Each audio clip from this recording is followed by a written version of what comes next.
Hello everyone. I want to summarize the IDF's achievements during Operation Lion's Roar. We launched this operation in historic cooperation with the United States with the goal of severely damaging the Iranian terror regime and removing existential threats to the State of Israel for the long term.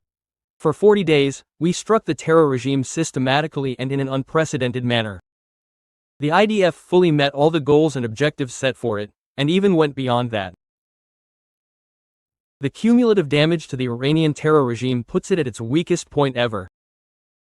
I will now explain in detail the IDF's achievements throughout the operation and the depth of the damage we inflicted on the regime. We opened the operation with a deceptive and surprising opening strike, during which we attacked in 3 areas simultaneously: the leader's compound, the Defense Council compound, and a gathering of the top leadership of the Iranian Ministry of Intelligence. Within 40 seconds, we eliminated 40 of the regime's top officials, led by regime leader Ali Khamenei. Their elimination harmed the regime's ability to manage the campaign as it had planned. At the same time, 200 Air Force aircraft took off for the largest sortie in IDF history and struck more than 500 of the regime's targets. Since then, we have acted according to a structured plan to strike deep into the Iranian terror regime. In the first phase, we attacked the regime's strategic defense systems and created air superiority over Iran. Within less than 24 hours, our aircraft controlled the skies over Tehran, the regime's seat of power. After that, and throughout the operation, we destroyed most of the Iranian defense systems that could harm our aircraft. The air superiority we created in the skies of Iran gave us a significant operational advantage. The Air Force returned again and again to operate freely over Tehran. This is an unprecedented operational achievement. We severely damaged the ballistic missile array, neutralized about 60% of the ballistic missile launchers, and attacked many launch cells and weapons depots across Iran, some by closing circles in real time. The damage to these infrastructures led to a significant reduction in the volume of fire the regime intended to carry out, from hundreds every day to only a few launches per day.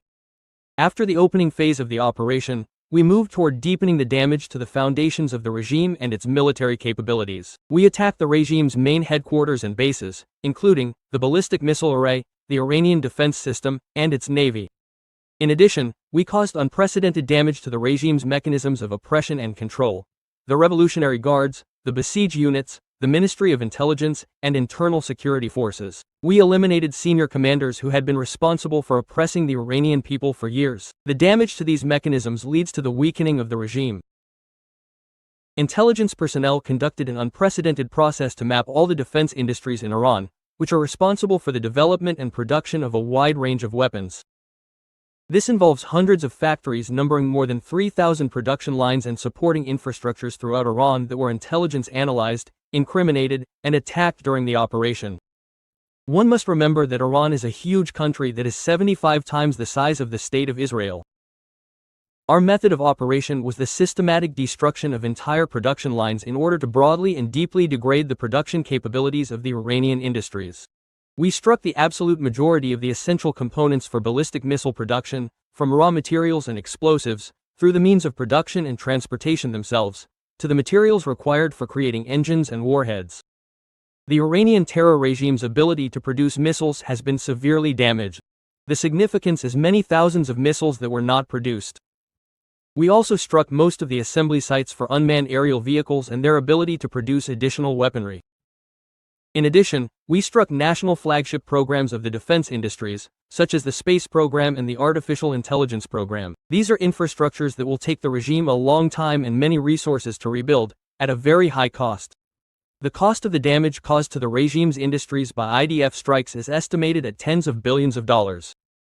Throughout the operation, we continued to hunt for the remaining regime elite and eliminated about 30 of them. The regime's leaders and commanders lived and still live in a state of paranoia, acting as wanted fugitives. Following the numerous eliminations we carried out, political and military leadership positions have been filled by figures inexperienced in decision-making in Iran. We deepened the damage to the Iranian nuclear program and expanded the operational achievements alongside it. We destroyed research and development facilities, neutralized 8 key hubs of knowledge, damaged production capabilities in the fields of enrichment and conversion, and destroyed national nuclear infrastructures like the heavy water plant in Iraq and a site for producing materials required for uranium enrichment in Yazd. I also want to tell you about the cooperation with the United States military. This is unprecedented, wide-scale cooperation that was reflected in operational plans, the combat timeline, and joint situation assessments. Starting from the initial coordination during the Chief of Staff's secret trip to Washington on the eve of the operation, through daily dialogue between the Chief of Staff and the CENTCOM commander, to joint strike flights by Israeli and American soldiers. Never in the history of the IDF has such cooperation been recorded with the United States military. This is a close bond that led to exceptional achievements throughout the operation and will accompany us for years to come. The achievements we reached are first and foremost thanks to our brave pilots.